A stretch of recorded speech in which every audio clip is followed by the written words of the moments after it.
Necesitamos salir al aire. 92.1 megaciclos. Acá, señores, otro mensaje. Dice, aquí Jerusalén. Estamos escuchando Jerusalén, capital del Estado de Israel. Nos reportan que están sintonizando a FM Identidad. Y ya, claro, veníamos hablando del Medio Oriente.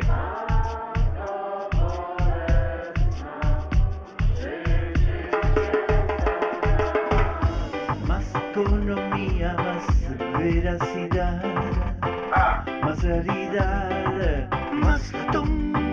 ¿A qué? Más inversiones, más negocios, más prácticas, de todo más es más ratón. ¿A qué? Más índice real, ¿A qué? la bursátil es más ratón. ¿A qué? ¿Vos sos malo? ¿Vos sos malo? ¿Dónde te ves? ¿Dónde te ves? Se anima a pegarlo más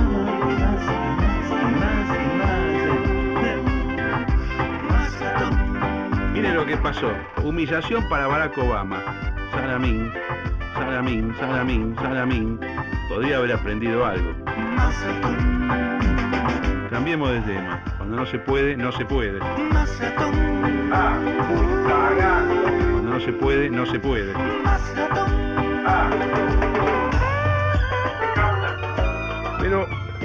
Pero, ¿vos sos malo? ¿Vos sos malo? ¿Dónde te ves? Señor, no hablo más, los condeno a todos y que se jodan todos por hacer todo mal.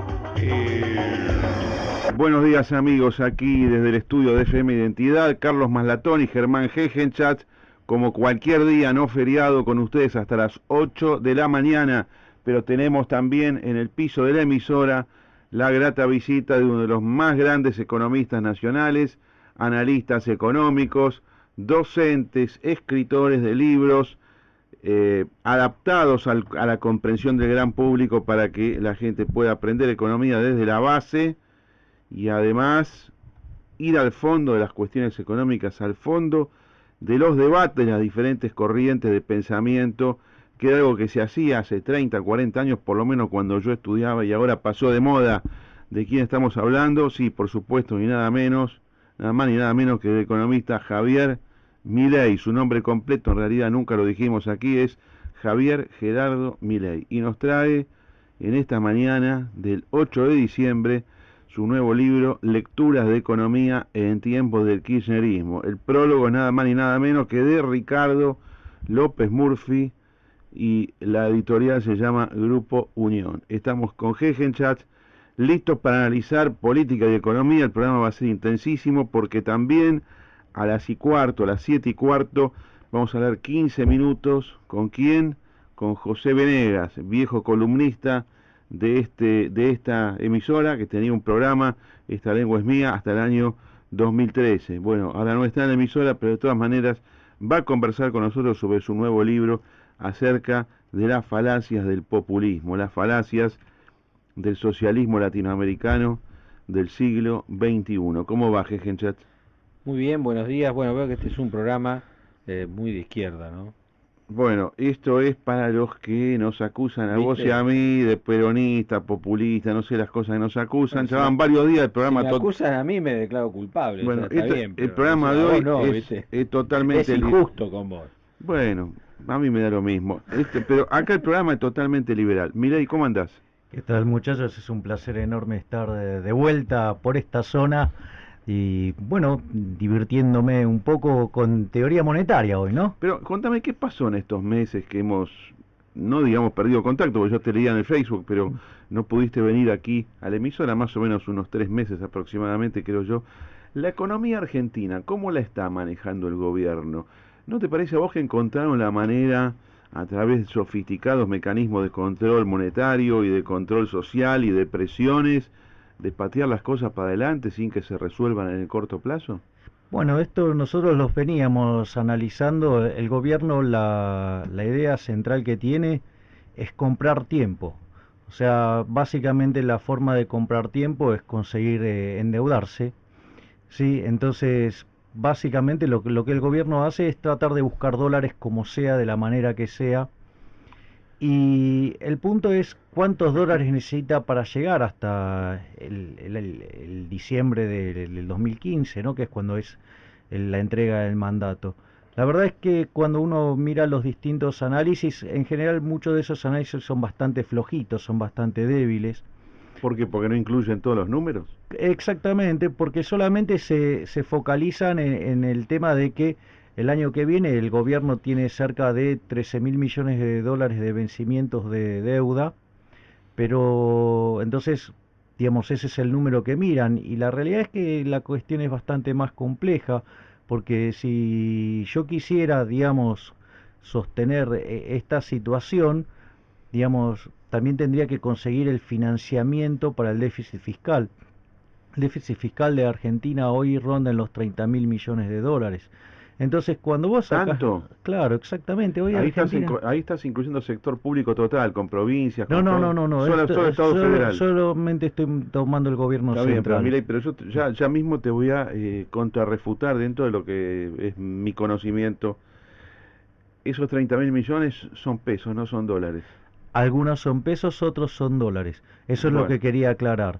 A ver, digamos, vos lo que tenés, digamos, ahí tenés un déficit fiscal del orden de los 30.000 millones de dólares, porque vamos a ponerlo en estos términos. Si vos el déficit lo monetizás, cuando vos estás sosteniendo el tipo de cambio, ¿sí? La contracara de sostener el tipo de cambio es que cuando vos emitís dinero, ¿sí? Desde el libro de texto las reservas te caen.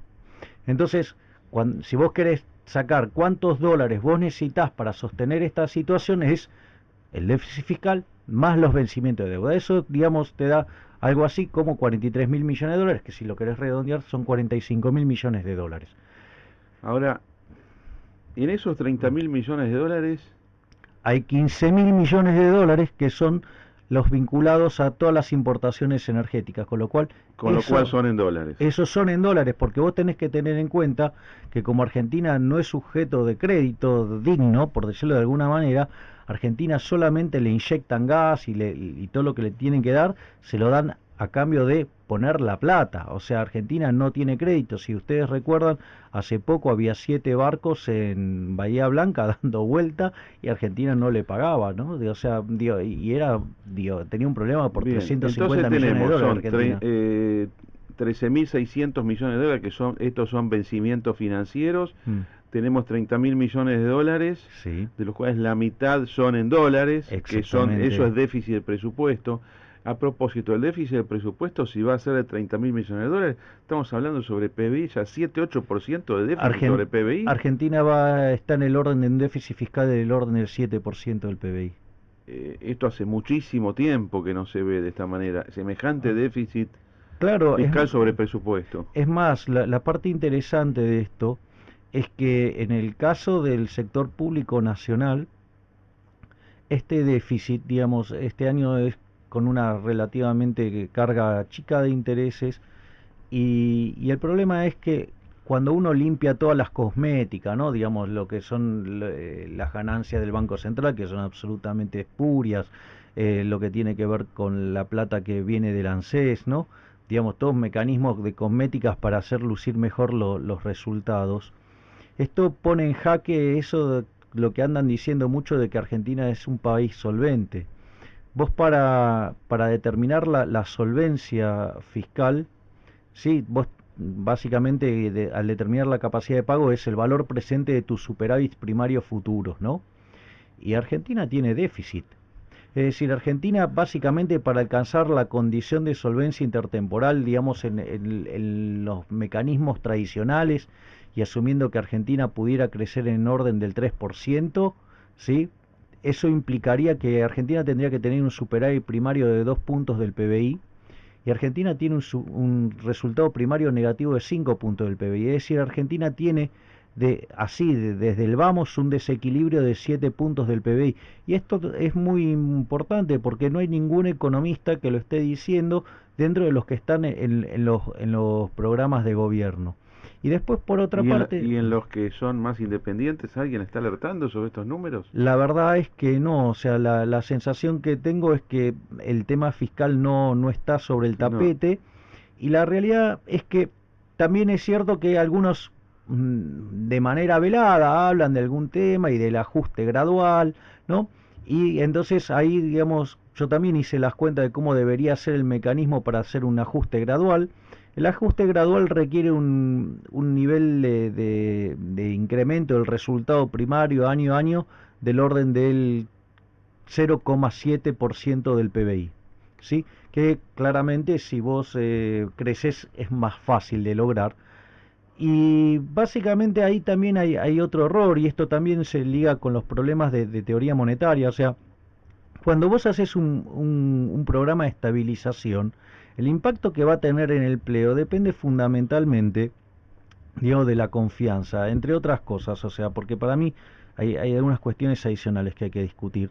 Pero, digo, si vos, digo, yo me voy a atar a la teoría convencional por el momento, digo, para ponerlo en términos de cómo se debate, o sea, más allá de lo que yo crea verdaderamente que puede pasar con un programa de ajuste. Entonces, digamos, una de las maravillas que vos encontraste como en expectativas racionales es que si vos sos creíble y haces el ajuste, sí, sos creíble, digo, la tasa de inflación baja y no tenés costo en términos de desempleo. Claramente que si vos no sos creíble porque vos no tenés reputación, si haces el ajuste lo que va a derivar es en una caída del PBI. Entonces, hasta que la gente aprenda que vos verdaderamente hiciste eso. Entonces, ahí hay toda una cosa de que el ajuste tiene que ser gradual. Y mira, la verdad es que la experiencia de la historia argentina dice que todos los programas de estabilización que se hicieron desde el 52 en adelante, todos fueron de shock, ¿sí? Y de todos los que se hicieron, el único que fue recesivo fue el del 58-59, básicamente porque además incluyó un apretón monetario. Es decir, en el caso argentino esa situación no sería un problema, porque Argentina tiene este problema de lo que se llama el money overhang, o sea, el exceso de dinero en términos de PBI, y si vos hicieras un ajuste de estabilización, digamos, por más que vos dejaras de emitir, como es tanto el dinero que sobra con la inflación reptante, digamos vos, o residual si vos querés, lo que vas a hacer es achicar el problema del money overhang. Y esa situación lo que a vos te permitiría es que, como dejás la demanda de dinero en equilibrio, por decirlo de alguna manera, vos ahí podrías liberar todas las restricciones cambiarias. Bien. Milei, siguiendo con los números, pero también quiero volver a esto que estás diciendo ahora, que es tan interesante realmente. Las dos cosas que has dicho hasta el momento. Nos has planteado el problema fiscal que hay en el país, 7-8 puntos de PBI, de lo que es el sector público federal, más los vencimientos de la deuda. O sea, lo primero te da 30.000 millones de dólares, lo segundo te da 13.600 millones de dólares. Mi pregunta es, ¿en los 13.600 o en los 30.000 millones de déficit de presupuesto, están incluidos los posibles arreglos con los fondos buitres, con los acreedores de afuera, en el caso de que haya que hacer pagos en efectivo? ¿O eso no está todavía incluido? No está en la cuenta. Bueno, con lo cual todavía es peor el tema. ¿O vos das por sentado que el cierre con los acreedores, si es que va a tener lugar, va a ser con nueva emisión de bonos? Eso es lo que yo entiendo. Este gobierno va a tratar de tirar la pelota para adelante lo más posible. Y como son bonos, vos no lo incluís en los vencimientos inmediatos del año que viene. No, porque, digamos, solamente estoy mirando la caja en dólares. O sea, al margen de, digamos, de las cuestiones, ¿cómo es? De que si vos vas a tomar más deuda, ¿sí? Porque aparte esta es interesante como deuda, o sea, es deuda que además no te genera ingreso de fondos, Claro. O sea, digo, vos estás tomando Está deuda claro. porque lo que estás haciendo es un swap de deuda, por decirlo de alguna manera, ¿no? Estás Claro, cambiando pero- una por otra y la estás tratando de tirar Pero lo más lejos el posible. stock general de deuda que debe la República Argentina se está multiplicando ahora fuertemente y se va a multiplicar con todo esto que está diciendo ahora. Sí, O claramente. sea, la que- deuda externa que va a quedar, o la deuda del sector público va a ser en bonos formalizados, es una cosa impresionante. Bueno, se estima que la deuda argentina va, digamos, de hecho anda rondando en el orden de los 250.000 millones de dólares, ¿no? Digamos, Sin meter todo esto que estamos hablando de los arreglos con los acreedores de afuera. Exacto. Bueno, y lo último, ya le paso a la palabra a Jejen, ya vamos a usar el tiempo al máximo acá, porque esto es valiosísimo. Estos programas siempre, te digo, las veces que has estado vos, se escuchan siempre, la gente viene una y otra vez y otra vez y otra vez. Te aviso que hicimos el ranking de los programas más bajados en el SoundCloud. Sí, vi que el que hicimos Vos con José estás- Luis estamos claro, segundos. El diálogo con José. Si bien el primero Cavallo, pues fue un programa. Bueno, pero ¿cómo le digo? increíble. Es imposible No, ganarle pero- al Mingo. Pero te cuento, Cavallo estuvo el 28 de agosto. El 27, que vos estuviste acá en el piso y que empalmamos como es habitual con José Luis Esper, ese diálogo es el segundo, está muy cerca de Cavallo, ¿no? Así que vamos a repetir estas experiencias si vos tenés posibilidad de venir aquí a la emisora, que son los mejores programas. También te podemos sacar por teléfono, pero los mejores programas son cuando vos estás aquí presente. Pero vos te acordás que en la década del 80, en tus inicios, como ya te diría, como estudiante de ciencias económicas, en la política No, se hablaba era más chico todavía. Yo empecé a estudiar cuando terminó la década. Exactamente, Bueno, en la está bien. hiper empecé a estudiar. Está yo. bien, pero vos qué momento. varias veces has explicado Es que eso cómo... determinó, fue muy importante en mi vida eso, la hiper. Porque fue lo que determinó que yo dejara de jugar al fútbol para dedicarme nada más que a estudiar. Está bien, pero vos empezaste a pensar economía antes de empezar a estudiar. Bueno, Ese yo a es los el 13 tema. años, yo a los Y 13 bueno, años ya eso es lo valioso. estaba muy interesado por la economía por motivos distintos, pero esta vez muy interesado. Ahora, Milei, ¿te acordás que típica discusión política, moderada inclusive por economistas y las tapas de los diarios en la década del 80 era gradualismo o política de shock? Sí, Lo exactamente. interesante es que vos estás diciendo que ese es un planteo falso si quieren decir que la política de shock te genera recesión. Porque vos Exacto. tenés el estudio que no es así y que es en sí mismo expansiva esa política de shock. Exactamente. Bueno, vos acabas de levantar un punto excelente, Carlos, y ahí yo lo puedo justificar desde dos lados, ¿no? Digo, la primera desde la evidencia empírica. De hecho, hay un artículo mío que se llama un ajuste ortodoxo, no sería recesivo, de hecho es expansivo. Y cuando vos de hecho mirás la historia argentina, salvo el que tuvo apretón monetario, todos fueron expansivos. Entonces, digo, y en aquellos momentos tampoco se discutía tanto, digo, ya sacando lo que es más acá en el tiempo, ¿no? Que se entiende mejor esto de credibilidad, reputación y todo este tipo de cosas. Digamos, en las otras épocas también funcionaba, entonces ¿cómo puede ser? Básicamente es esto, cuando vos tenés un problema de desequilibrio fiscal y que lo financiás con emisión monetaria, vos lo que estás haciendo es cobrar impuesto inflacionario. Entonces, en realidad lo que vos estás haciendo es sacarle ingresos a los que menos tienen, ¿sí? Al sacarle ingresos a los que menos tienen, vos estás penalizando la demanda. Entonces, ¿qué es lo que pasa? Cuando vos frenás la tasa de inflación, ¿sí? Digo, dejaste de hacer déficit fiscal y frenaste la tasa de inflación, lo que vos no te estás dando cuenta es que le estás inyectando plata en el bolsillo a los pobres. Entonces generás una redistribución del ingreso desde los que más tienen hacia los que menos tienen, que genera un shock de demanda y por eso son expansivos. La inflación es recesiva entonces, esto es lo que vos estás diciendo. La inflación, digamos, La inflación permanente sobre la economía de un país es lejos de ser expansiva, es recesiva. claro, termina generando, digamos, menor crecimiento económico, afecta negativamente al crecimiento económico. Eso también está probado en un artículo Entonces, mío. un plan fiscal, de ajuste fiscal, donde se tiende a reducir este espantoso 7-8% de déficit sobre el Producto Bruto, con las consecuencias monetarias sanas que tendría un plan de ajuste de esas características, Bueno, lejos de ser recesivo, sería expansivo, es expansivo. porque fíjate esto es muy interesante el punto, o sea, porque fíjate esto, una de las cosas que te figura, si vos pensás en términos de equilibrio general, es que, ¿qué pasa cuando vos pones un precio debajo del nivel de equilibrio? O sea, fijás un precio por debajo del equilibrio. O sea, vos ahí estás generando un exceso de demanda, ¿sí? ¿Qué es lo que vos tenés hoy? ¿Por qué tenés todas estas restricciones cambiarias y la policía y los gendarmes persiguiendo a quien quiere comprar $1? Porque estás poniendo un tipo de cambio por debajo del nivel de equilibrio. Cuando vos haces eso, ¿sí? En la otra parte del sistema está generando un exceso de oferta, ¿sí? Entonces, el exceso de oferta de dinero genera inflación, el exceso de oferta de bonos genera tasas de interés muy altas, que deprime la demanda, deprime el consumo, digamos, y vos con ese contexto alentás la fuga de capitales, y además genera un exceso de oferta en el mercado de bienes. Un exceso de oferta en el mercado de bienes se traduce en un exceso de oferta en el mercado de trabajo, es decir, genera desempleo. Es decir, no es casualidad que desde que el ministro de Economía instauró el cepo, la economía esté estancada, porque básicamente lo que vos generás es que ese exceso de demanda que vas a tener ahí, lo pagás con exceso de oferta en toda la economía, que se traduce en inflación, en brecha, en altas tasas de interés, en expectativa de devaluación, ¿sí?, en caída de la actividad y caída del empleo. Con lo cual, si vos, fíjate esto, suponete que vos eliminás los subsidios.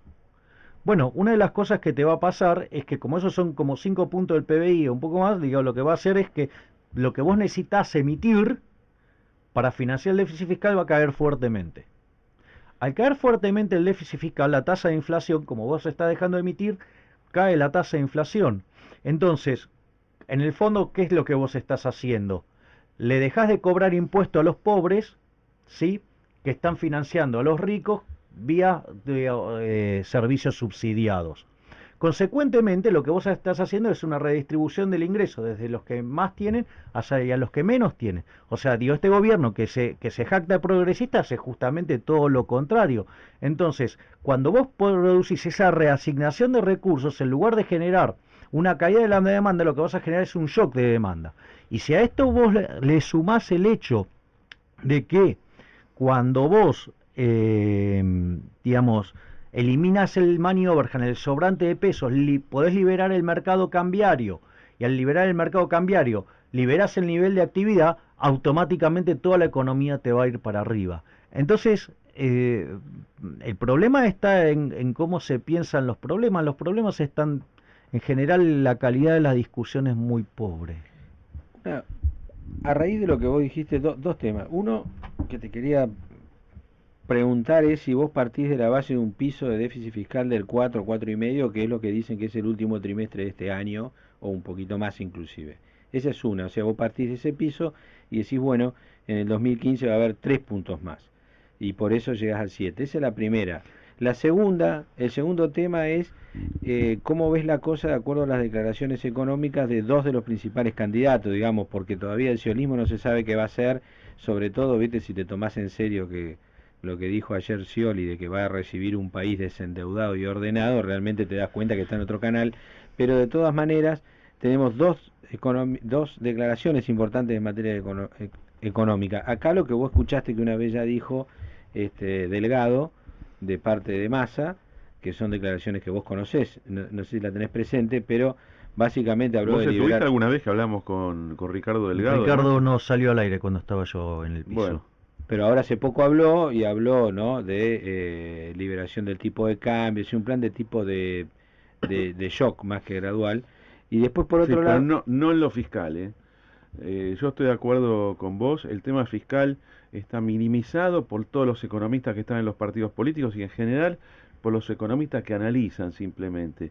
Y yo comparto con vos estos números. No, es más, no puedo no compartirlos porque los conozco los vencimientos de deuda que hay, y veo los números fiscales que vos estás diciendo. Yo sumo todo esto y todos los días me pregunto, el que venga o el año que viene, ¿cómo se va a cubrir todo esto? Y después está el tema de Macri, ¿no? El tema de Macri, que dijo como que iba a compensar todo esto con una especie de shock de inversiones. Esto vale la pena, pero el que tema de Macri salió hoy, Pero además de ninguna manera habla del tema fiscal, al contrario, es decir, habla de una expansión sobre la base de inversión pública en obra de infraestructura, por ejemplo. Para que contestes todo en racimo, Milei, La Nación de hoy, La Nación de hoy le hace 3 preguntas a Macri que yo seleccioné y dice, La Nación le dice, ¿se viene una ola de endeudamiento entonces?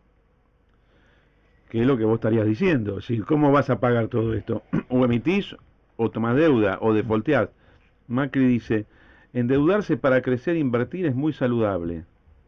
Las inversiones se repagan con el trabajo de los argentinos.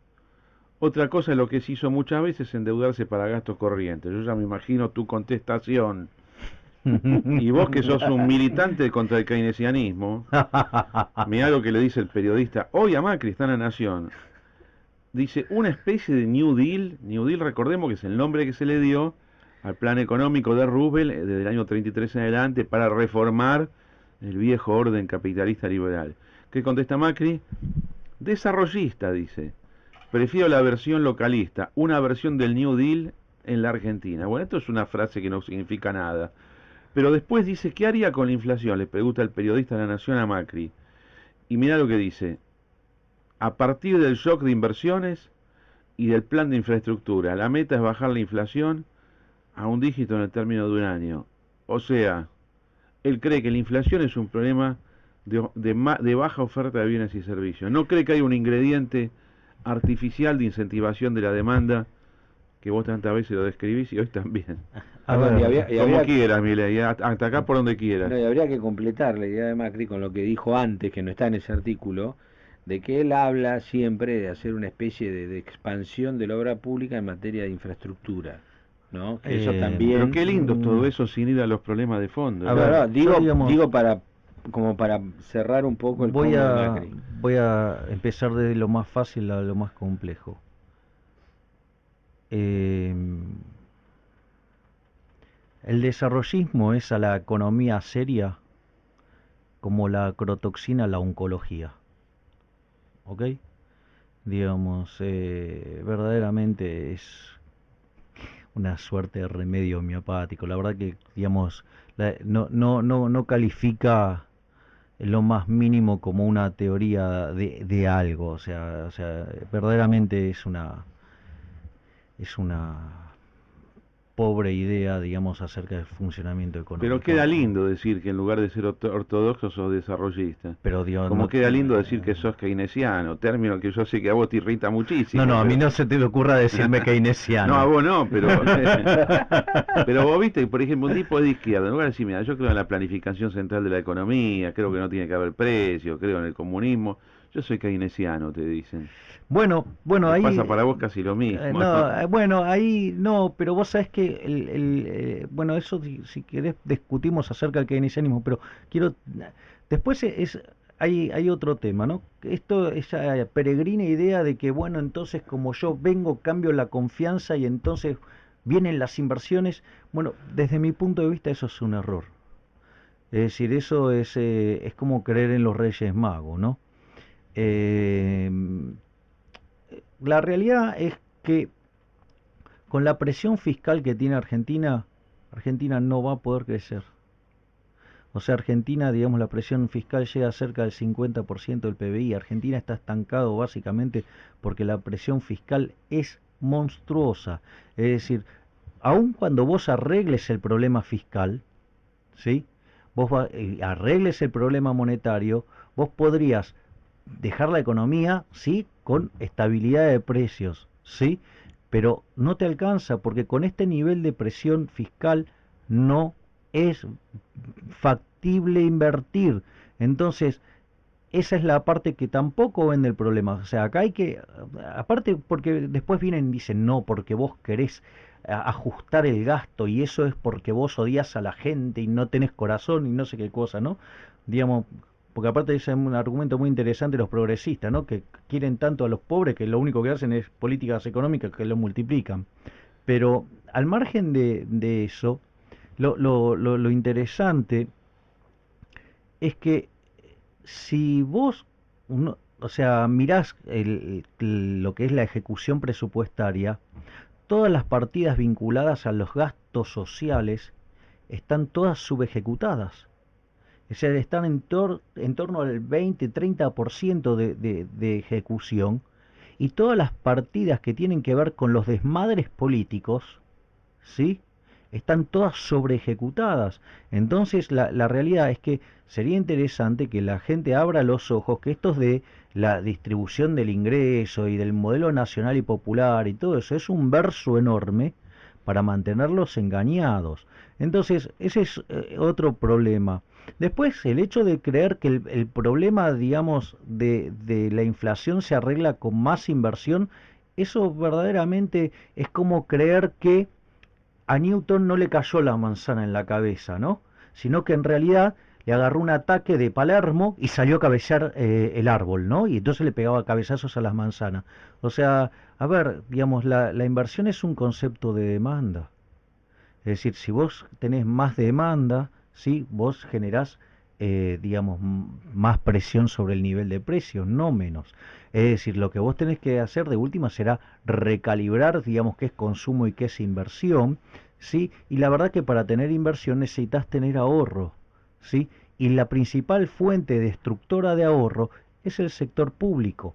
Entonces, eso también, porque aparte, digamos, yo digamos, vamos a hacer las cuentas digamos, con estos hábitos keynesianos. O sea, si vos estás emitiendo el 40%, ¿sí? Para que vos, digamos, tengas una inflación de cero, tenés que crecer 40%. Entonces, ¿cuánto tenés que invertir en términos del PBI? 160% del PBI, es un disparate, o sea, nadie hace las cuentas, ese No, es pero bochornoso. Esto de Macri que genera lo que vos estás diciendo ahora, yo lo veo en las declaraciones de la gente del gobierno también. Dice, no, no, la emisión monetaria, la demanda, no se preocupen, vamos a compensar todo eso con mayor oferta de bienes y servicios. La vieja ilusión, que es lo que te justifica para ellos no hacer el ajuste fiscal. Sí, pero, a ver, digamos, vos podés invertir 160% del PBI, ¿qué comemos? Nos morimos de hambre en el medio, ¿no? Digamos, alguien tiene que hacer la cuenta. O sea, ese es te diría que ya a un chico, digamos, que hizo macro básica, le tendría que resultar raro, ¿no? Sí, la otra cosa que uno, porque obviamente este es un programa de economía, pero también es un programa sobre temas políticos. Uno ve las declaraciones hoy de los principales candidatos para el año que viene y dice, bueno, ¿qué cree? ¿Qué van a decir? ¿Qué pueden decir? ¿Que van a venir a hacer un ajuste fiscal atendiendo a los números que nos pasa Javier Milei? No lo pueden decir políticamente. Entonces dicen esta otra cosa. Ahora también, en el análisis político, uno dice, bueno, es verdad que pueden ellos esconder parte del programa. Pero el hecho de que lo escondes, después cuando vos llegás a algo que no te condiciona lo que vos estás haciendo. Claramente, es decir, porque aparte hay, de vuelta, está esta falsa idea acerca de que es recesivo. Digo, no es recesivo cuando uno computa bien las restricciones del presupuesto, cosa que evidentemente esta gente no hace, claramente porque son keynesianos y el keynesianismo, digamos, viola las restricciones de presupuesto. Ese es el primer punto. El segundo punto es está el efecto de la credibilidad y la reputación, digamos que también juega un rol importante. Y además hay otra cosa, si vos aumentás el ahorro, la tasa de crecimiento de la economía es más grande. O sea, si vos lo querés en un modelo muy precario, digamos, implica que vas a un nivel de producto per cápita más alto, ¿sí? Y durante la transición creces más rápido. Y alternativamente, digamos, o sea, si lo pensás solo en tasa y con las nuevas teorías de crecimiento económico que son de origen endógeno, eso genera además mayor tasa de crecimiento. Entonces, con lo cual, si vos redujeras el déficit fiscal, estarías inyectando fondos, ¿sí? Para que haya inversión privada y se generen empleo genuino.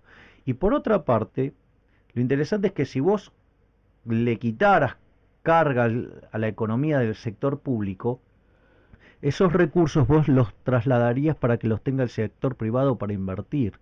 Y ahí sí podrías crecer. Y crecerías de manera genuina.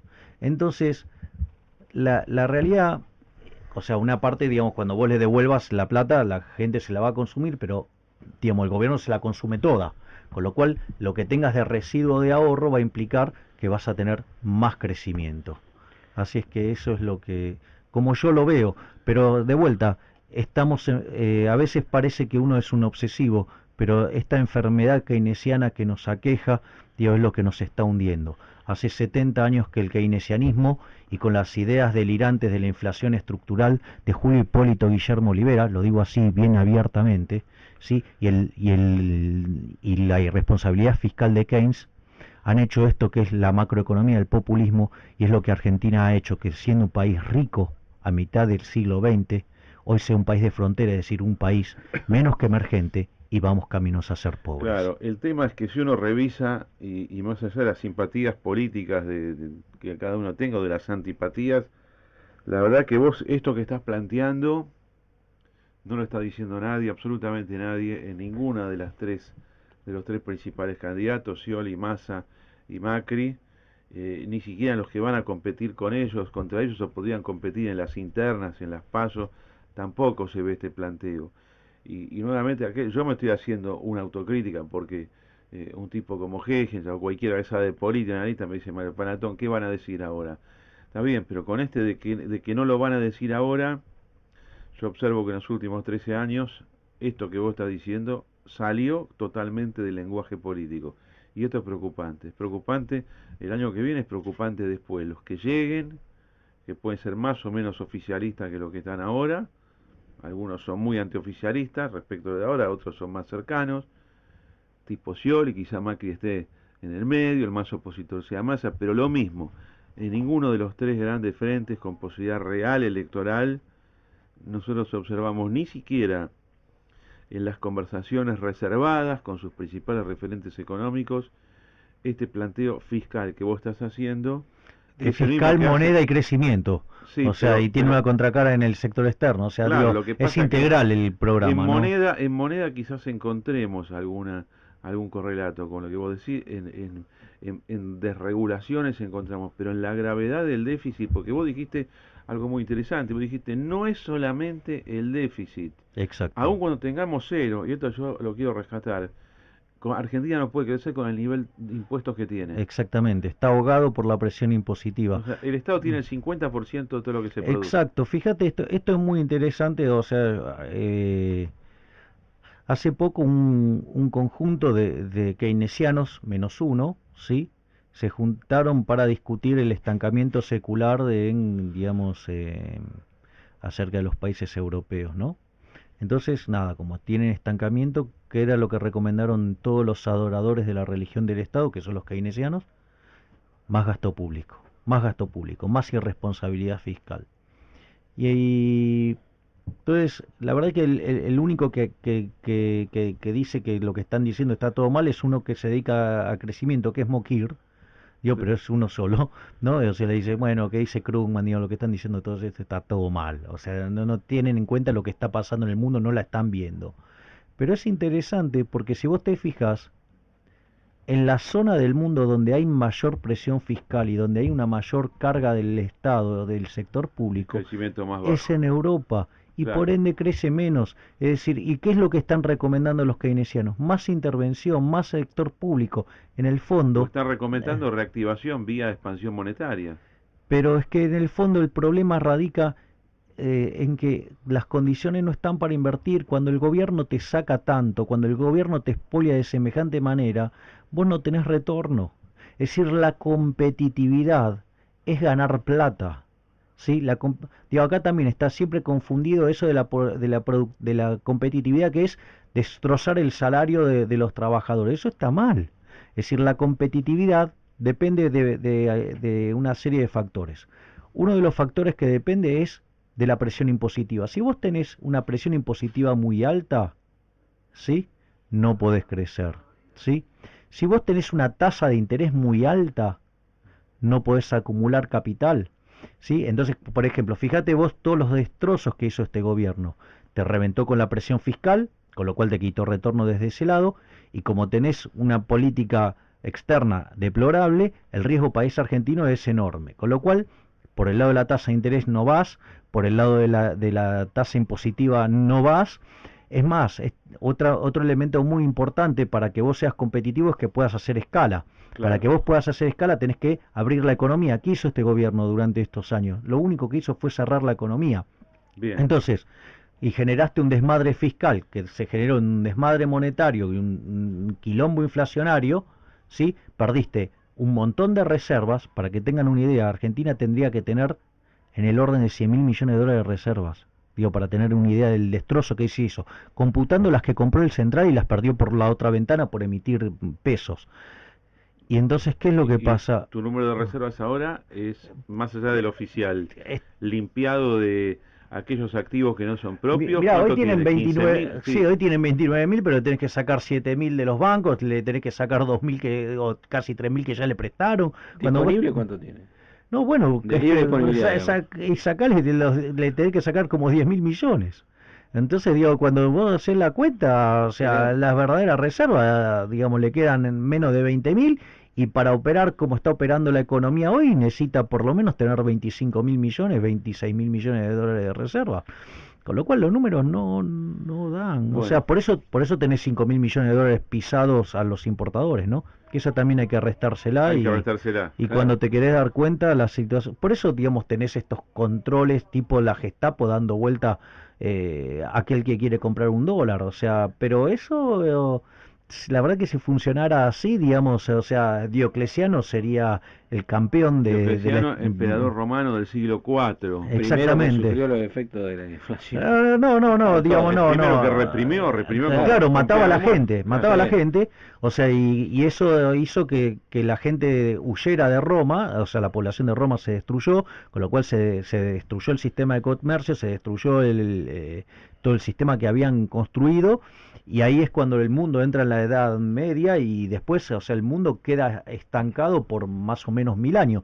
Hay un artículo, ¿te acordás que yo lo comenté acá, que se llama Roma, la primera víctima del populismo? Sí. Y que si vos obviás esos 1000 años que se perdió hasta que el mundo conoció la imprenta y el conocimiento empezó a expandirse, y vos le replicás el crecimiento que tuvo el siglo XX del 1,6%, el PBI per cápita sería 32 millones de veces más grande. Bueno, te hago una propuesta, Milei. Sí. Ahora vamos a hacer una pausa, vamos a escuchar mensajes, pasar un poco de música. Después va a hablar José Venegas y la última media hora del programa quiero que lo dediquemos a los planteos teóricos que vos normalmente nos expresás para el conocimiento de las personas que no son economistas, y también nos vas a explicar cómo está estructurado tu nuevo libro que se llama Lecturas de Economía en tiempos del kirchnerismo. El programa del libro se llama el índice para ubicarnos. ¿Por qué tocaste los temas que tocaste? Tenés media hora después para reventar el programa. Ahora nos vamos a la pausa. Yo elegí para hoy el tema principal de la película Éxodo, Otto Preminger, 1960, gran película sobre el conflicto del Medio Oriente, antes de la independencia de Israel, 1948, el barco Éxodo. Vamos con estos tan lindos sonidos de ya que ya tienen prácticamente 55, 54 años, y después volvemos con José Venegas y con Milei. Gracias a todos.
Sarita, qué buena cartera. Y es que las cosas buenas duran más, nena. Hablando de cosas buenas, ¿no quiere venir al Casino del Mar conmigo? El otro día estuve un rato larguísimo jugando en las máquinas de 5 centavos. Lo poco que llevé me duró un montón. Y además qué buen nivel. Te lo dije, las cosas buenas duran más. Casino del Mar. Shows musicales todas las semanas. Un espacio para disfrutar con amigos. Es otra cosa. Casino del Mar. Diversión con estilo. Paseo Hermitage. En estas fiestas, el Banco Ciudad y Fundaleu te invitan a decorar juntos el árbol de Navidad más grande del país. El domingo, 7 de diciembre, a partir de las 19, te esperamos para encenderlo en la Plaza Estado del Vaticano, en Cerrito y Viamonte. Con tu donación podrás cambiar una estrella por una sonrisa. Conocés más sobre esta iniciativa solidaria en www.bancociudad.com.ar.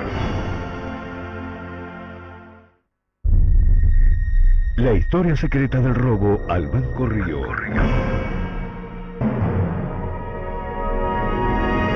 El robo del siglo, la historia secreta, el nuevo libro de Luis Beldi. La historia secreta del robo al Banco Río. Algunos calculan que el monto supera holgadamente los 20 millones de dólares, pero lo más sorprendente es el ingenio puesto en juego por los ladrones para concretar un golpe tan audaz. El robo del siglo, la historia secreta, el nuevo libro de Luis Beldi, editorial El Ateneo. ¿Alguna vez te preguntaste por qué las mejores ideas se te ocurren en los lugares menos pensados? ¿Querés conocer los hábitos de las personas más innovadoras? ¿Cómo hacer para romper con las trampas mentales que nos impiden inspirarnos? Todas estas preguntas te las responde Sebastián Campanario en su nuevo libro Ideas en la Ducha. Ideas en la Ducha te propone un viaje alucinante a la creatividad e innovación. Encontralo hoy mismo en librerías. Publica Sudamericana. ¿Quiénes son los intocables del kirchnerismo? El negocio de la impunidad. El nuevo libro de Luis Gasulla revela la herencia corrupta del gobierno K. Desde la cámpora a Eve de Bonafini, pasando por Amado Vudú, los intocables de este gobierno quedan al descubierto en esta gran investigación. El nuevo libro de Luis Gasulla, El negocio de la impunidad. Publica Sudamericana. Fin. Espacio publicitario.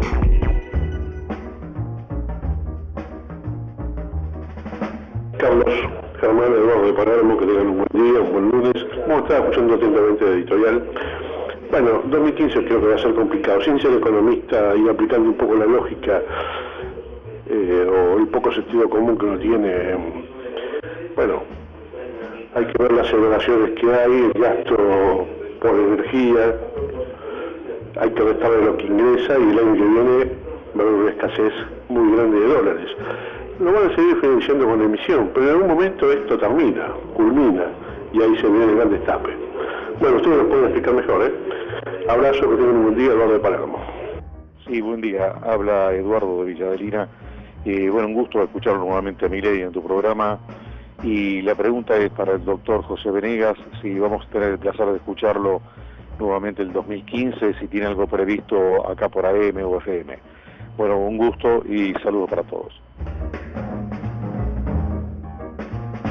Bueno, y también Fabio Cuadrana agradece tu presencia, dice que la cosa está complicada, pero que lo que hay que hacer es explicar, como vos estás explicando las cosas para que lo entienda todo el mundo.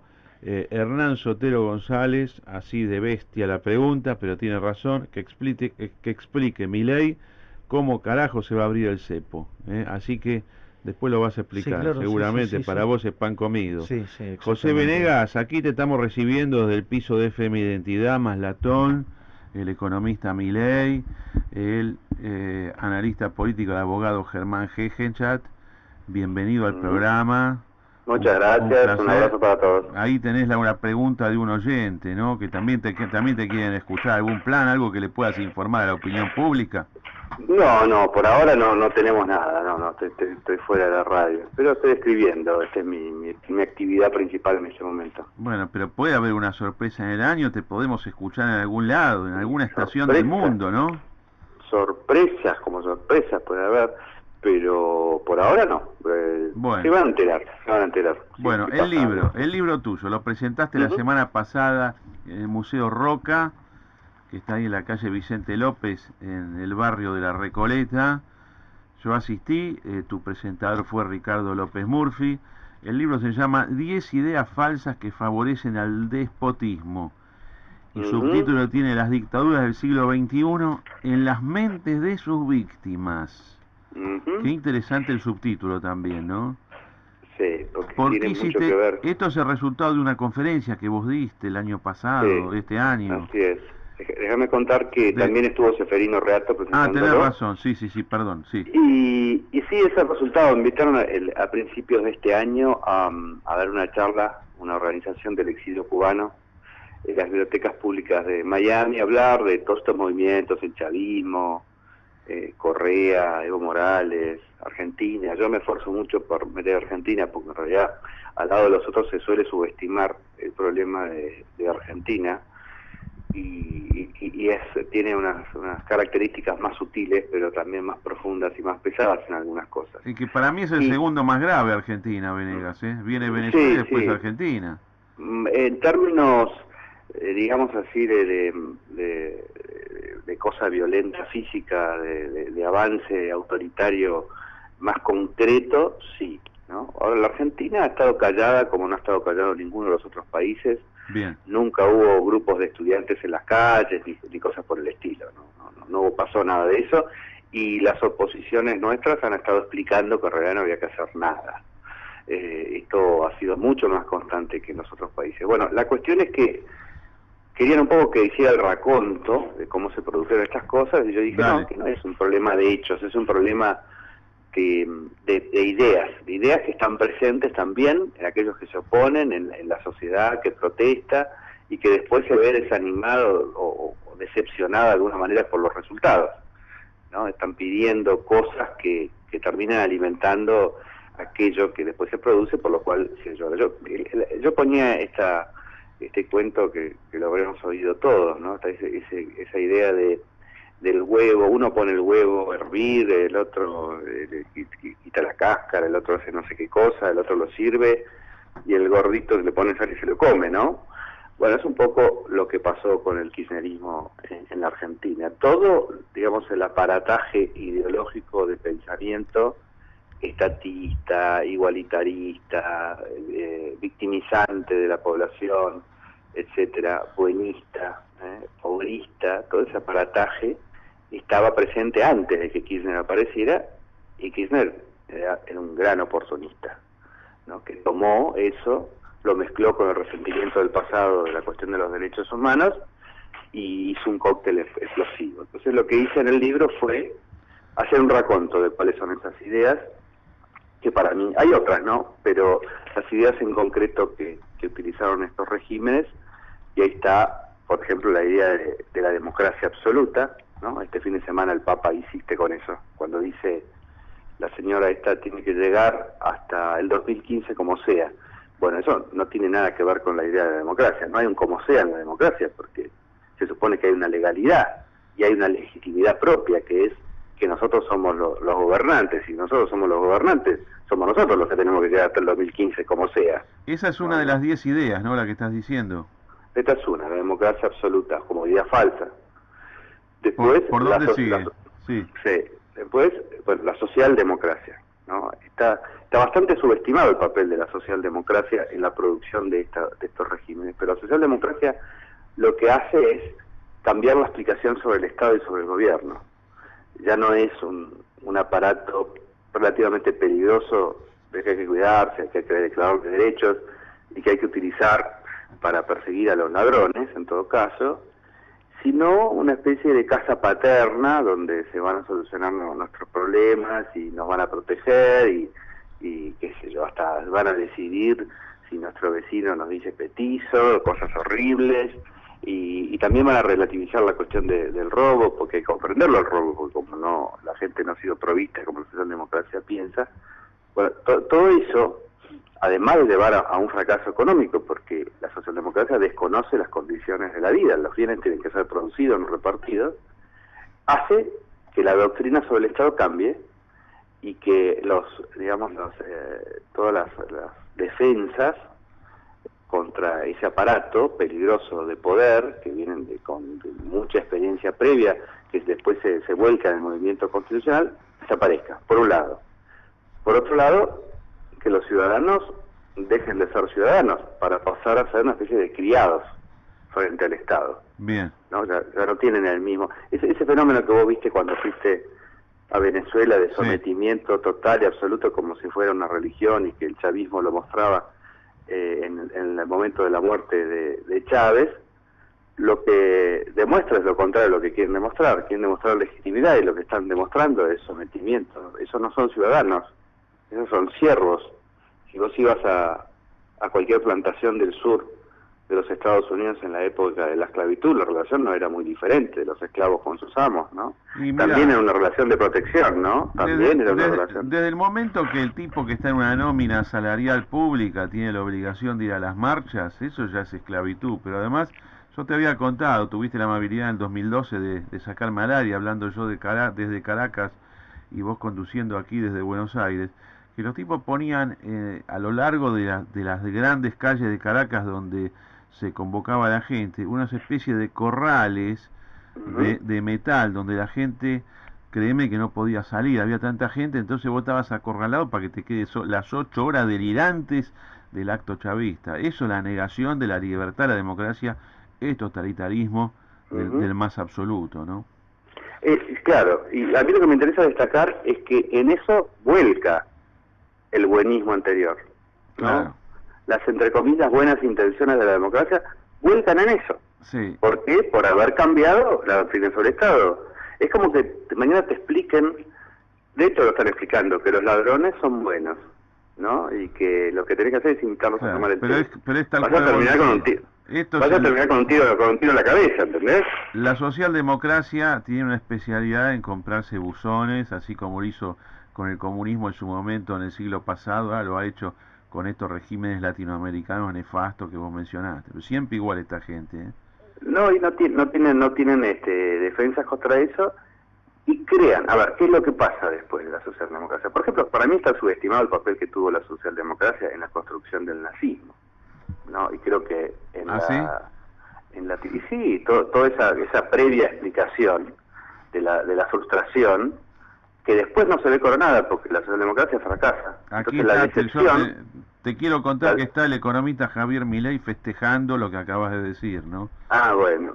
Mira, en el libro famoso de 4.000 años de controles de precios, inflación, etcétera, hay un párrafo específico que dice que todo el aparato de opresión económica, a ver si te suena de los últimos 10 años, todo el aparato de opresión económica del nazismo fue construido la socialdemocracia, que en realidad el nazismo no tuvo que reformar ninguna ley, lo único que hizo fue aplicar lo que le habían dejado. Es más, José, habla Javier Milei, te hago un punto que te lo va a complementar y te va a venir bárbaro. O sea, porque yo la socialdemocracia, en términos de pensamiento del análisis económico, sí, lo asocio con el keynesianismo, ¿sí? Que son el estado de bienestar, el buenismo, todo esto, ¿no?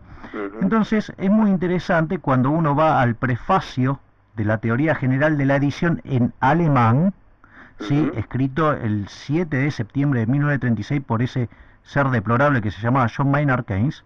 Escuchá lo que dice. No obstante, la teoría del producto en su totalidad que este libro tratará de ofrecer es, por mucho, más fácilmente adaptable a las condiciones de un Estado totalitario que la teoría de la producción y distribución de un producto dado bajo condiciones de libre competencia y en buena medida del laissez-faire. Eso lo dice el mismo Keynes. El mismo Keynes. El señor Keynes le endulzaba los oídos a Adolf Hitler, ¿sí? Digamos, y reconoce en su teoría, ¿sí?, que funcionaba mejor en sistemas totalitarios. Esto es perfectamente entendible porque cuando el señor Keynes, ¿sí?, el señor Keynes, digamos, o sea, rompe con la tradición, digamos, teórica con la que venía, ¿sí?, se pelea con Harvey, con Robertson, con Pigou, ¿sí?, y él cuando hace su libro se lo dedica a sus amigos Kahn, Harrod y Robinson, es decir, todos los marxistas, es decir, con lo cual yo suelo decir que esto es digamos, en línea con lo que vos decís, el keynesianismo y la socialdemocracia, es como si vos querés cocinar a un sapo. Si vos lo tirás en el agua hirviendo, el sapo sale corriendo. ¿Qué es lo que hace, digamos, en la socialdemocracia? Mete al sapo en agua fría y lo cocina de a poquito. Y cada vez que aparece un supuesto error, ¿sí?, que se lo achacan al mercado, que en realidad somos nosotros, y el mercado no se puede defender, porque somos un montón de personas, digamos, pero que no tiene una voz única, ¿sí?, le achacan el error al mercado. ¿Y con qué lo quieren corregir? Con más gasto público, con más intervención del sector público, y lo cual implica pérdida de libertades individuales. Así es. Bueno, Hayek también dice eso, ¿no? En Camino de Servidumbre. Como una intervención va llevando a otra y va llevando a otra. Exactamente. ¿Por qué? Porque ha cambiado la doctrina sobre el Estado. La socialdemocracia, ese es el principal daño inadvertido que hace la socialdemocracia. Cambia la doctrina sobre qué es el gobierno. Venegas, tiranos... Ya no hay defensa. Déjame terminar esta idea, ¿no? A cambiar la idea sobre el gobierno, cuando hay un fracaso, la gente empieza a atribuírselo a la falta de intervención, no a la intervención. Claro. El mismo gobierno tiene incentivos para hacerlo. En consecuencia, lo único que hace falta para que todo se convierta en una gran matanza, y después, si se puede, voy a explicar por qué no hay acá una gran matanza, es que aparezca el oportunista, a decir a la gente que esa decepción que tiene por la falta de resultados de la intervención, que le atribuyen a la falta de intervención, es la consecuencia de la falta de decisión o de la corrupción de los políticos que llevan adelante el plan. Y por lo tanto lo que hace falta es un todopoderoso que no tenga límites. No sé si les suena. No, pero tal cual. Es decir, pero mirá qué interesante, ¿no? Digamos, la paradoja keynesiana. Es decir, que tanto, digamos, o sea, la oferta, digamos, en la mala interpretación que hizo Keynes de la ley de Say, porque no leía en francés, ¿sí? O sea, decía, la oferta crea su propia demanda, o sea, y ahí, digamos, le encontró la vuelta al curro de los políticos en el sector público y la instauración de a poco de un Estado totalitario, ¿no? La gran justificación. Ahora, déjame decir que solamente Malazón lo va a aclarar, que estos ya son, digamos, la versión bastante payasa del keynesianismo, ¿no? Es el gasto público por sí mismo, sin ninguna idea atrás. Parece ser la panacea para todo, ¿no? Pero bueno, el señor Keynes decía que hagamos pozo de día y tapémoslo de noche, ¿no? Digo, flota irresponsable. Sí. Pero en una circunstancia determinada, ¿no? En una circunstancia, para ellos tenía tenía la cuestión que ver con la crisis, esa explicación que tenían de la crisis como un problema José, de expectativa. déjame que ahí te haga un punto. Eso lamentablemente no es cierto. O sea, el capítulo 22 de la teoría general, si lo lees, digo, te vas a dar cuenta que Keynes era un piromaníaco. Yo lo puse en un artículo que se llama Excusas keynesianas para escapar del fracaso, que recientemente me publicó Infobae, y el tipo lo que decía, no, cuando vos estás en el ciclo hay que darle más todavía. Ojo, Ojo con eso. Bueno, sí, capítulo 22 de la basura general. La basura general, Milei a veces habla con sobreentendido. Es la teoría general de la ocupación, el interés y el dinero, principal libro conocido de John Maynard Keynes en 1936. Venegas, tiranos dos ideas más que favorecen al despotismo y lo que ocurre como consecuencia de esas ideas en las mentes de sus víctimas en el siglo XXI. Después hay que comprar el libro, ¿no? Hay que leerlo, por lo menos 10 ideas falsas que favorecen al despotismo, al despotismo, que se puede bajar online también el libro, ¿no?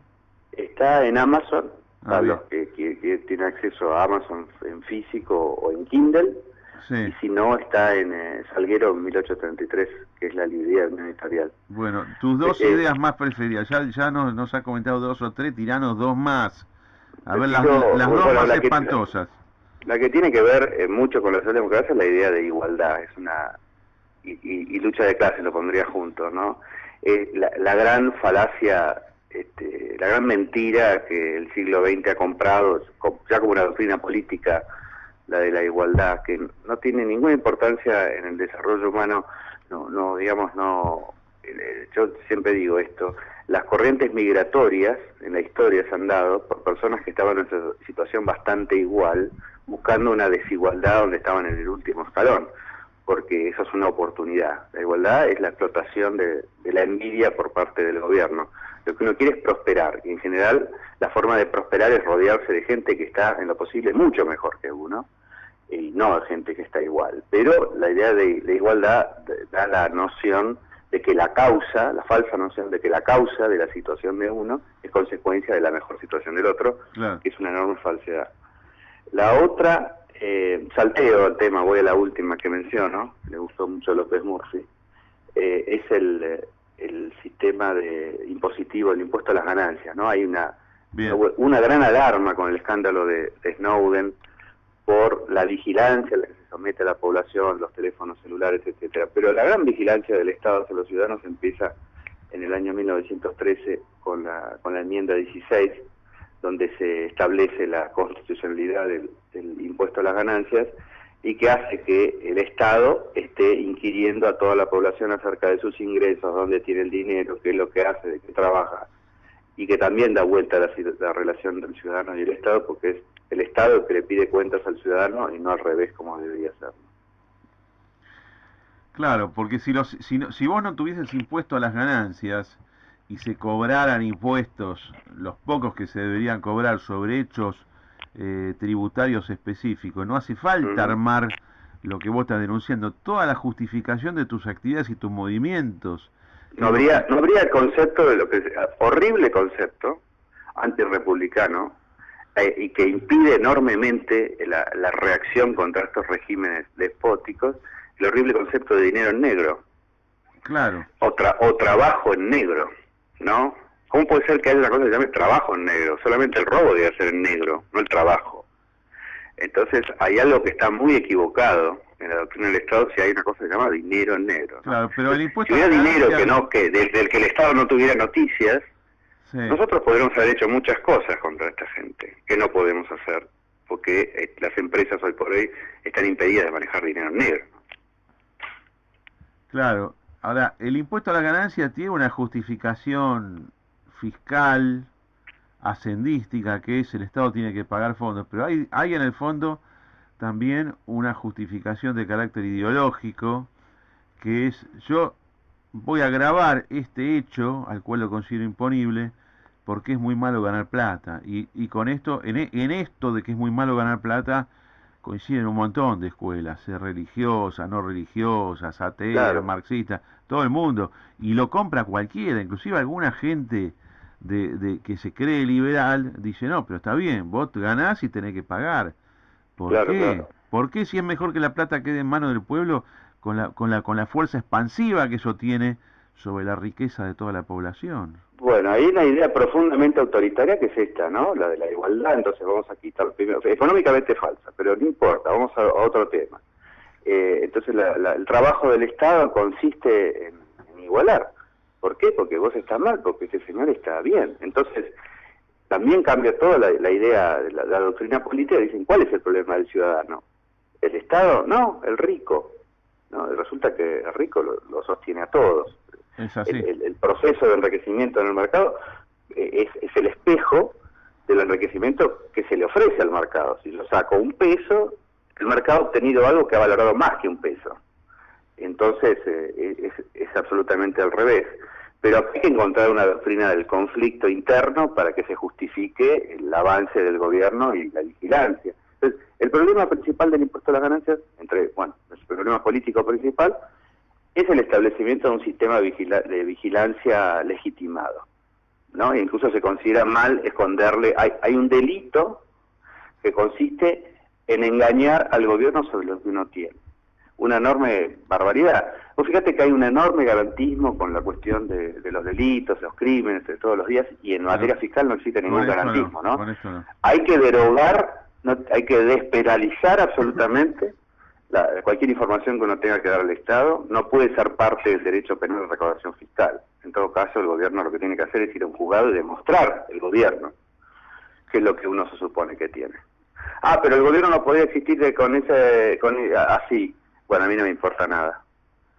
No me importa nada. Además, Venegas, el quilombo que armaron en todo el mundo con el lavado de dinero, bajo la justificación de perseguir al narcotráfico, que otro día podemos hablar de narcotráfico, todo mal planteado, pero se la agarraron contra todo el mundo y uno tiene que justificar y pedir permiso en muchos casos, operación por operación. Todo por ¿Cómo una le va a marca. decir uno de dónde sacó? ¿Cómo le va a decir uno, por ejemplo, cuando cruzas una frontera con más de 10.000 dólares, a decirle al Estado dónde sacó la plata? Un aparato que se sabe que sacó la plata obligando a la gente a entregársela. Claro. Eso ha sido una ventaja enorme para que en estos 10 años se produjeran estos regímenes, ¿no? Pero este último Por ejemplo, punto, que es, bueno, la justificación del origen de los fondos, lamentablemente tenemos que decirlo, lo inventó Estados Unidos. No Absolutamente. vino de la Unión Soviética, vino de Estados Unidos. Es gravísimo. sí, y todavía no se ha advertido, por eso yo voy al origen, estamos hablando de 1913, ¿no? De esta idea falsa. Claro. Ha sido terrible, ha sido una gran ventaja para, Sí, sí, sí. para estos chavismos, digamos, que existiera esa norma y Bien. esa forma de financiar el gobierno. Venegas, muchísimas gracias por toda tu explicación. Mucha suerte con el libro. Bueno, Lo vamos gracias. a leer. Vos sabés que yo estuve en tu conferencia, me quería llevar uno, llegué tarde. Te limpiaron las 2 cajas que vos llevaste, no quedó ninguna. Pero lo voy a descargar online, lo voy a comprar por Amazon online. Así que 10 ideas falsas que favorecen al despotismo. José Venegas, muchas gracias, mucha suerte. Bueno, que sigas difundiendo estas ideas de la libertad que todos necesitamos, además de la forma en que lo haces, con tanto contenido, con tanta seriedad, y no de forma superficial. Muchas gracias, Venegas. Bueno, muchas gracias, hasta luego, un abrazo. Nos vemos, suerte. Vamos a seguir en línea. Este programa es ultra comprimido, absolutamente ultra comprimido. Si no perdemos un minuto, Milei también vino con su nuevo libro. Para el que nos escucha Nos a editó partir el de mismo ahora. lugar, ¿eh? No, claro, son dos cosas distintas. A Digo, ver, pero estamos editados por el mismo, por el- la misma casa, por la misma casa. ¿es por la misma casa? Claro, No. digamos, Ah, puede ser que esté por alguna subsidiaria, pero es el mismo lugar, no sé. bueno, quiere decir que hay un editor que cree en las ideas de ustedes. Exactamente. Tu libro es Lectura de Economía en tiempos del kirchnerismo. ¿Alguna reflexión, estimado Gegenchat? Sí, a mí lo que me gustaría escuchar, a ver, mañana un presidente electo te puso de ministro de Economía y te dice, mira, tira las 3 medidas, ¿cuáles? La que vos crees que están bien para levantar esto. ¿Cuáles son tus 3 medidas que tomarías en el Ministerio de Economía si lo recibís el 28 de octubre del 2015? Un impuesto, arrancamos con un impuesto extraordinario. al Eso sería muy patrimonio. lógico con lo que eso es muy lógico con lo que viene diciendo. No, digamos, lo primero que habría que hacer es eliminar el déficit fiscal, digamos, esa es la medida clave. La forma, digamos, ordenada de hacerlo es frisando nominalmente el gasto público, ¿sí? Entonces, una de las cosas que te va a pasar es que ¿Qué significa frisar nominalmente el gasto público? no lo subís más en términos nominales, de modo tal que con la inflación, digamos, residual, vos Se lo vas coma. claro, vas bajando digamos, haciendo el ajuste y, digamos, eso lo que te va a permitir es que también, digamos, vas a tener que ir dando aumento de tarifas, ¿sí? Digamos, para compensar ese diferencial, con lo cual empezás a recomponer el problema monstruoso de precios relativos que tenemos y empezás a achicar el problema, digamos, de los subsidios, que son, digamos, entre 5 y 7 puntos del PBI, según como, digamos, o sea, vas considerando. Entonces, esa situación lo que va a hacer es que al bajarte el déficit fiscal, vos dejás de emitir para financiar el fisco. Entonces, al darse esa situación, con una situación donde hay inflación, digamos, residual, lo que va a pasar es que el money overhang, es decir, la cantidad de pesos que sobran en la economía, se va a achicar. ¿Por qué? Porque al ser el PBI nominal más grande y los pesos lo mismo, por decirlo de alguna manera, ese exceso de pesos se achica. Al achicarse el exceso de pesos, digamos, vos ya no tenés poder de fuego para ir a comprar moneda extranjera, porque tenés los pesos que necesitas tener. Entonces, a partir de ahí, digamos, vos, una vez que haces eso, podés liberar el tipo de cambio. Para que te des una idea, Esto Pero siempre todo esto se hace en el mismo día, por ejemplo. es que vos tenés que hacer No. un programa integral, digamos, vos tenés que hacer un programa integral. O sea, Aclaremos vos lo tenés que tener un siguiente, concepto Milei. integral de cómo funciona. Yo siempre pregunto este punto, pero vos te has anticipado. En realidad esto es correlativo con lo que has manifestado otras veces aquí en la emisora. Milei es partidario primero de hacer el ajuste fiscal y después corregir los precios artificiales que tiene la economía, incluido el del tipo de cambio. Hay otras corrientes que dicen, no, yo empiezo liberando y en el medio voy arreglando el tema fiscal. Pero vos clarísimamente pones primero el ajuste fiscal. Sí, porque para mí el problema de la demanda de dinero no es un problema menor. O sea, el problema, digamos, de que vos tenés un exceso de pesos, para que te des una idea, un exceso de 5 puntos del PBI, como tiene Argentina de la cantidad de dinero, o sea, si cayera de golpe al valor de equilibrio sin emitir un solo mango, la tasa de inflación te saltaría al 50% y con tasas de emisión del orden del 40% te irías a una inflación del 100%. Y lo interesante es que ahí la demanda de dinero no se te quedaría ahí, o sea, vos te irías a una corrida mayor, con lo cual si la demanda de dinero cayera a sus niveles históricos de tendencia de largo plazo, sí, digamos, ahí la tasa de inflación te podría saltar al 300%. Entonces vos generarías un desparramo enorme en la economía. Entonces, pero eso digo teniendo en cuenta que es lo que vos querés hacer, o sea, el problema es que digo que no se haga nada, digo, o sea, entonces digo el problema cada vez más grande. Después, por ejemplo, vos fíjate esto, el tipo de cambio de digamos de equilibrio, ¿no? Digamos que uno podría tomar el de la paridad del poder de compra. Si vos tomás la paridad de poder de compra, O sea, yo lo que quería era englobar tu primera idea, porque veo que estás pasando a la segunda. Es decir, la primera idea tuya de movida es decir, bueno, yo hago, digamos, una contracción del gasto público vía licuación por la inflación que hay y lo compenso con digamos, una actualización de tarifas. ¿Sí? También, digamos, claro, pero una de las cosas que va a pasar es que vos le estás sacando impuesto inflacionario y le estás redistribuyendo ingresos hacia los que menos tienen, con lo cual eso te va a impulsar la demanda. O sea, pero fíjate esto, el tema del tipo de cambio. Si vos tomás el tipo de cambio de PPP, de corto plazo, sería de 6 pesos. ¿Sí? Y si vos tomás el equivalente que vos tenías en el año 2002, en el tercer trimestre, te da algo así como casi 13 pesos.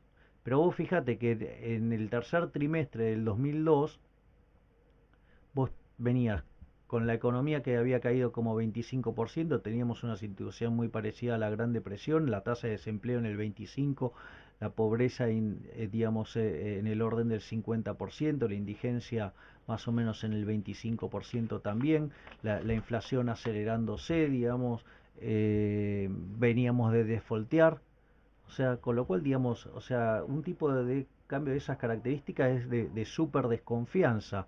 Y si vos tomás el de PPP, digamos que implicaría confianza plena, ¿sí? Digamos, claramente este gobierno no podría accederlo de ninguna manera. ¿Por qué? Porque como la presión tributaria está en las nubes, como digamos el riesgo país está desbordado, porque vos tenés que mirar el CDS como un indicador de riesgo, no el ENVI, ¿sí? Cuando vos tomás que esta gente avanzó en el cierre de la economía y le quitó escala, y que los salarios no se movieron acorde a la productividad, y además estuviste destrozando capital, claramente para este gobierno ese tipo de cambio es inaccesible. Ahora, digamos, aparte, claro, todas estas cosas después deben ir corrigiéndose por inflación, porque no es que son números que quedan permanentes en el tiempo. Y lo que hay que entender es que hay equilibrios, hay un equilibrio bueno y hay un equilibrio malo. Este gobierno tiene tan mala reputación y es tan poco creíble que ni siquiera no puede ni siquiera aspirar al equilibrio malo. Fíjate lo que son las cosas. O sea, porque si vos liberaras el tipo de cambio, digamos, tendrías una corrida, digamos, ¿no? Total. Digamos, sí. Y aparte el Banco Central no tiene reservas para enfrentar una corrida de la magnitud de los pesos que sobra. Entonces, el problema es que, digamos, generar un desastre inflacionario no es trivial en términos de consenso social. O sea, digo, vas a generar un problema social muy grande. Por eso yo soy partidario, ¿sí?, que el ajuste no lo haga la gente, sino que el ajuste lo hagan los políticos en el gasto público. Es decir, porque ¿qué es lo que muestra la ejecución presupuestaria? Que todas las partidas que van directamente a la gente y ayudan a la gente están todas subejecutadas, y todas las partidas que hacen al festival de los políticos ricos están todas sobreejecutadas. Muchachos, bánquesela, la única verdad es la realidad, ¿sí? Entonces, todo esto, digamos, como también mostraba José Venegas, esto es una gran mentira. Es decir, desafortunadamente hay gente irresponsables como son Paul Krugman y Joseph Stiglitz, que andan por el mundo diciendo disparates y gansadas. Entonces, la realidad me parece que hay que en algún momento, yo entiendo que es duro, o sea, pero nunca es dura la verdad, lo que no tiene es remedio. Y los economistas en algún momento van a tener que dar cuenta de que las teorías keynesianas no sirven para nada, que nos han estado lavando el cerebro con teorías que favorecen el crecimiento del Estado, una teoría que verdaderamente ha fracasado en el plano empírico, y que en aquellos lugares donde se la llevó a su máxima expresión han terminado perjudicando a la gente. El tema de la deuda pública, interna y externa, o la deuda que toma el Banco Central para secar la plaza, ¿cuánto te preocupa a vos en tu en los esquemas que estás analizando, en tu construcción? Porque alguno puede decir, bueno, Argentina tiene baja deuda, puede endeudarse más. Mira, el tema, y digamos, otros te dicen, mira, ¿sabés qué? Nosotros los pleitos pendientes los dejamos así, no pensamos arreglarlos mira, nunca. si la deuda, digamos, o sea, mira, si la deuda es baja, no es por mérito del gobierno, digamos, es justamente por demérito, porque este gobierno, con tal de gastar más, hubiera hecho cualquier cosa. Así es que, digamos, no se puede, no tiene más deuda porque, digamos, no tuvo alternativa. Y fíjate que, digamos, ahora están buscando como sean, a cualquier tasa, lo que sea, con tal de llegar. Eh, entonces, entonces, si tenemos baja deuda, bienvenido, porque nos va a ayudar para Pero financiar tampoco todo es tan el... baja. Si vos decís que son 250.000... No, bueno, pero ellos dicen que son bajas. Está bien, pero la realidad es que vos, los números que vos diste hoy de deuda acumulada no son bajos, son No, altos. claro que no son bajos. Y lo que pasa que, viste, que siempre te hacen la cuenta de cuánto es interna y cuánto es de afuera. Entonces, digamos, implica la irresponsabilidad que en el fondo, digo, estás diciendo que le vas a joder la vida a los jubilados futuros. Pero digo, nadie hace esa cuenta intertemporal, ¿no? Pero al margen de eso, digo, porque me parece interesante el punto que levantas de la deuda del Banco Central. Ahí hay algo que se llama la desagradable aritmética monetarista. Ese punto lo levantó en su momento el rector del SEMA, Carlos Rodríguez, que es el hecho de que si vos, o sea, terminás sacando dinero, sí, y pagando una tasa por esterilizarlo, si vos después, o sea, no lo podés rescatar, sí, digamos, vas a terminar emitiendo más. Entonces, ahí hay dos cuestiones, digamos. La primera es que, como la tasa de interés real es negativa, ¿sí? Porque la inflación está en el 40 y la tasa que te están pagando es 29, con lo cual vos estás licuando ese stock de letras. Ahora, digo, eso, con lo cual el problema, digamos, ahí no hay un problema de solvencia, si vos querés, porque, digamos, o sea, cada vez te debe menos, o sea, digamos, te paga 30 y en realidad los precios crecieron 40, con lo cual te debe menos. Pero sí es cierto que la cantidad de dinero final es más alta, y por ende el nivel de precios va a ser más alto, pero no es explosivo. O sea, es cierto que el nivel de precios final va a ser más alto, pero no es cierto que sea explosivo. ¿Sí? Digo, me parece que eso vale la pena aclararlo porque era un punto no menor. Está bien, esto es lo que se llama la deuda cuasi fiscal, que es la que es Exactamente. del Banco Central y no la que es de la Tesorería de la Nación. Exactamente, sí. De todas maneras, Tesorería y Banco Central, en este mundo político argentino, hoy son la misma cosa, ¿no? Exactamente, hoy, digamos, o sea, yo te diría que básicamente el Banco Central se convirtió en una papelera, ¿no? O sea, es una papelera, y quizás, digamos, la intención de Kicillof es que, como así como él hace crecer el sector público, digamos, al 6%, digamos, con la caída que tenemos del PBI, el sector privado se comprime al 10% y él cree que estamos bárbaros, porque el sector público se sigue expandiendo, ¿sí? Quizás él está pensando esto de empapelar todo, básicamente para levantar la producción industrial en el sector papel, ¿no? Buenísimo, buenísimo. ¿Un arreglo con Uruguay, decís? Bueno, digo, a eso, digo, si favoreciera, digamos, mira, hasta, digamos, Bueno, sería una hablando medida de la apertura. hablando de la tesorería y el Banco Central, 30.000 millones le dio Banoli ayer. Sí, en lo que va, digamos, del año ya se han emitido cerca de 130.000 millones para financiar el fisco y es muy probable que el año cierre en torno de entre los 180.000 y 200.000 millones de pesos, es las distintas estimaciones que No, hay pero a su vez en el ellos vuelven a mercado. tomar después. Sí, bueno, ellos también, sí, obvio, digamos, pero el tema es, mirá que vos vas a estar tirando un montón de plata en diciembre y enero, ¿no? Bien, está siguiendo, última pregunta, porque se acabó el programa, increíblemente. Vas a venir nuevamente, por supuesto. No hemos hablado, No hemos hablado. hemos mentido, no hablamos de teoría monetaria, Sí. de la crisis. Podemos establecer ahora con nuestro productor Rotoli otra oportunidad, si es posible esta semana, si no la otra, para seguir con estos temas. La última pregunta, Milei, es política. ¿Qué estás viendo vos, bueno, en los principales candidatos? ¿Hay algo que sea menos grave ya como programa, como perspectiva política para el año que viene, sabiendo que ninguno piensa como pensamos los que estamos en esta mesa? O por lo menos vos y yo, ¿no? Mira, desafortunadamente lo que yo veo es que todos los candidatos están rodeados de personas que no están diciendo la verdad. O sea, digo, yo no veo, digamos, que los principales referentes o principales economistas referentes que están cerca de los políticos no están diciendo la verdad, digo, están diciendo lo que los políticos quieren escuchar. O sea, los economistas son parte del problema, ¿eh?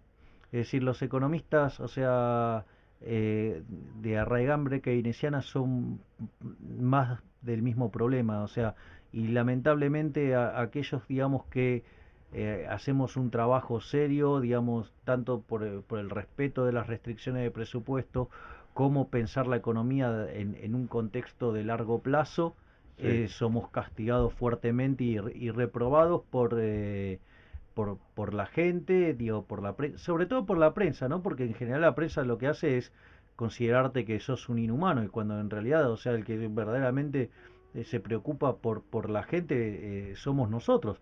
O sea, fíjate que Friedman tenía una frase que decía que a las políticas no hay que juzgarlas por sus objetivos, sino por sus resultados.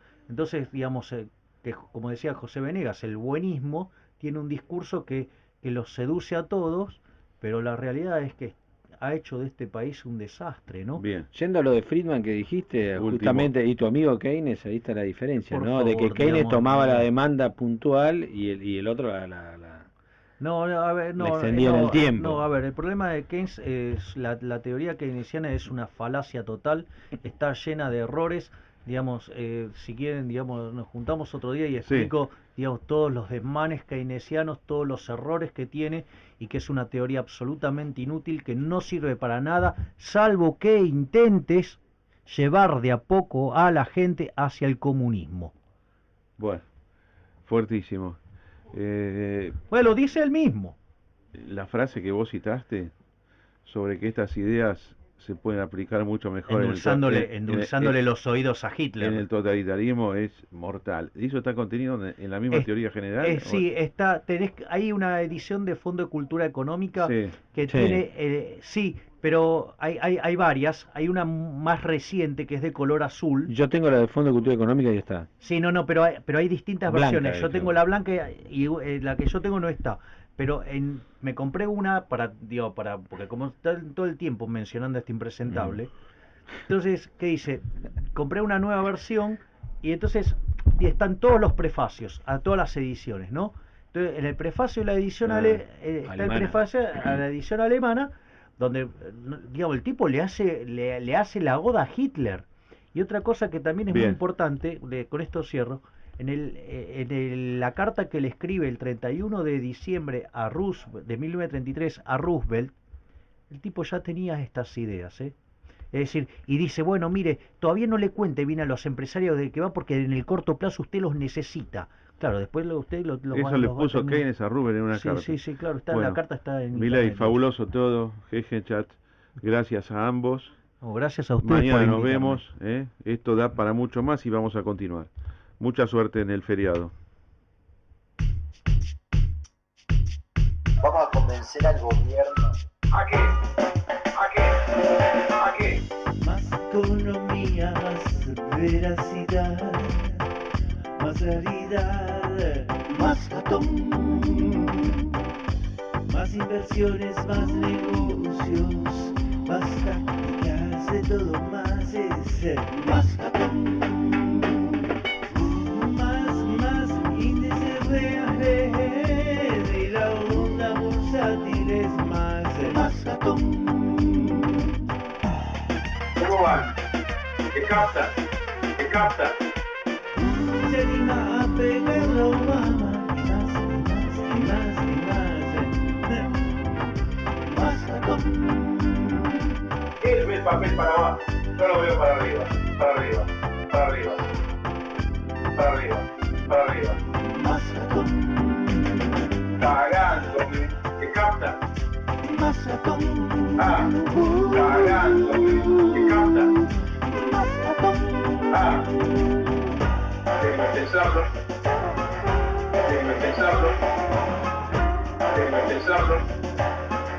Déjeme pensarlo.